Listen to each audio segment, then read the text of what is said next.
In this video, we're going to talk about what girls are really attracted to, which is not looks, money, or status, but it's actually something that any guy can develop within himself. First, I'm going to start this off by showing a clip from a female dating coach that I just happened to see recently. So she's teaching other women how to attract and make a high-value man fall in love with them and want to be with them and stuff like that. But the part I want to focus on is where she actually defines what exactly a high-value man is in comparison to a low-value man. A strong, quality, high-value man knows that it's his job to like a woman, pursue a woman, and make it happen with her. An unhealthy, weak, emasculated type of man, a man that is very wounded, insecure, is not going to have that mindset because he doesn't have the confidence within himself to pursue a woman. So he's going to naturally get triggered by my messages because he's going to want women to pursue him. First of all, before I dissect what she actually said, I just want to point out that she puts this in kind of harsh terms. Like, guys who can't do this are these weak, effeminate, pathetic men. Kind of like if I were to say, we men obviously are interested only in high quality women who are extremely attractive, not these disgusting, insecure, average looking women. So yes, it's kind of harsh, but just think of what she says as basically a kind of tough love. I used to be one of these effeminate, weak men that she refers to, and I'll admit that, but because I started out that way, I also know that it's possible through experience and training to change and become what she calls a high-value man. So I actually share that same kind of tough love sentiment because I direct that towards my own weaknesses. And I think it's important to be a little bit harsh towards yourself in a similar way. But getting back to the main point about what a girl sees as a high-value man, notice that the distinction she makes between a high-quality versus a low-quality man is purely on an emotional level and has to do with confidence and the ability to go after what he wants and make things happen. She didn't say anything at all about his looks or how much money he has or what kind of status he has or anything like that. Maybe in the real world there is actually some correlation between these things, like the kind of guy with the drive to go out and compete and make money or to train and become a professional athlete also has this kind of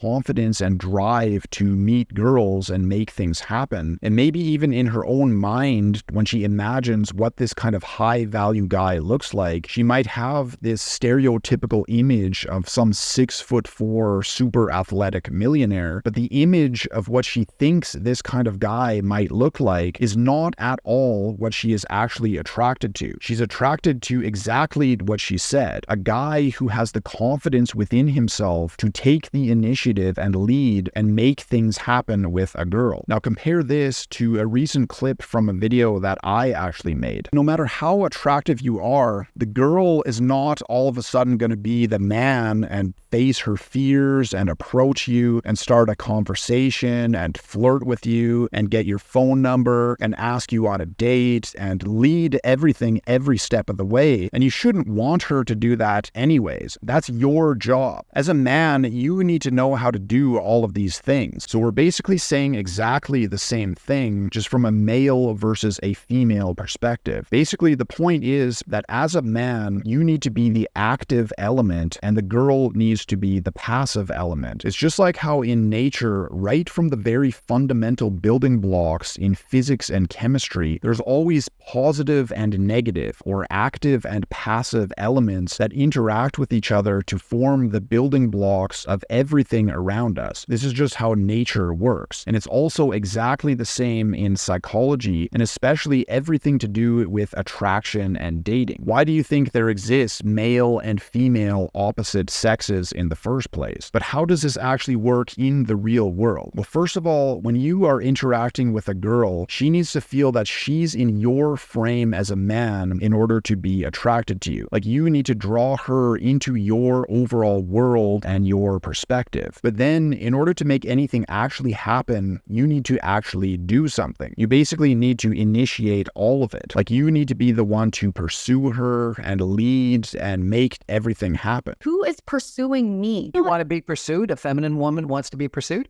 Yeah.